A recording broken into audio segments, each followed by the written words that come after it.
श्रीमद् भगवद गीता के 15वें अध्याय का महात्म। श्री महादेव जी कहते हैं, पार्वती, अब गीता के 15वें अध्याय का महात्म सुनो। गौड़ देश में कृपाण नरसिंह नामक एक राजा थे, जिनकी तलवार की धार से युद्ध में देवता भी परास्त हो जाते थे। उनका बुद्धिमान सेनापति शस्त्र और शास्त्र की कलाओं का भंडार था। उसका नाम था सर्वमेरुंड। उसकी भुजाओं में प्रचंड बल था। एक समय उस पापी ने राजकुमारों सहित महाराज का वध करके स्वयं ही राज्य करने का विचार किया। इस निश्चय के कुछ ही दिनों बाद वह हेजा का शिकार होकर मर गया। थोड़े दिनों में वह पापात्मा अपने पूर्व कर्म के कारण सिंधु देश में एक तपस्वी घोड़ा हुआ। उसका पेट सटा हुआ था। घोड़े के लक्षणों का ठीक ठीक ज्ञान रखने वाले किसी वेश्या के पुत्र ने बहुत सा मूल्य देकर उस अश्व को खरीद लिया और यत्न के साथ उसे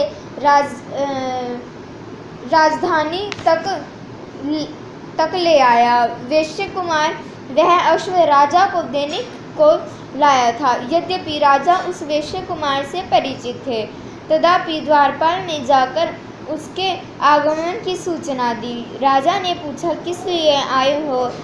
तब उसने स्पष्ट शब्दों में उत्तर दिया, देव, सिंधु देश में एक उत्तम लक्षणों से संपन्न अश्व था, जिसे तीनों लोगों को एक यत्न समझकर मैंने बहुत सा मूल्य देकर खरीद लिया है। राजा ने आज्ञा दी, उस अश्व को यहाँ ले आओ। वास्तव में वह घोड़ा गुणों में उच्चैश्रवा के समान था। सुंदर रूप का तो मानो घर ही था। शुभ लक्षणों का समुद्र जान पड़ता था। वेश्य घोड़ा ले आया और राजा ने उसे देखा।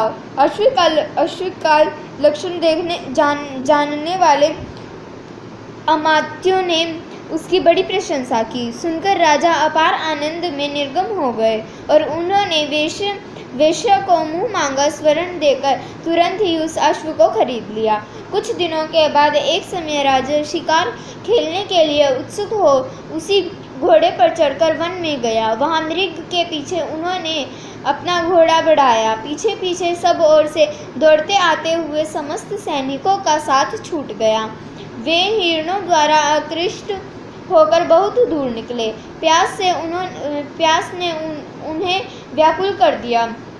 तब वे घोड़े से उतरकर जल की खोज करने लगे। घोड़े को तो उन्होंने वृक्ष की डाल में बांध दिया और स्वयं एक चट्टान पर चढ़ने लगे। कुछ दूर जाने पर उन्होंने देखा कि एक पत्ते का टुकड़ा हवा से उड़कर शिलाखंड पर गिरा है। उसमें गीता के 15वें अध्याय का आधा श्लोक लिखा हुआ है।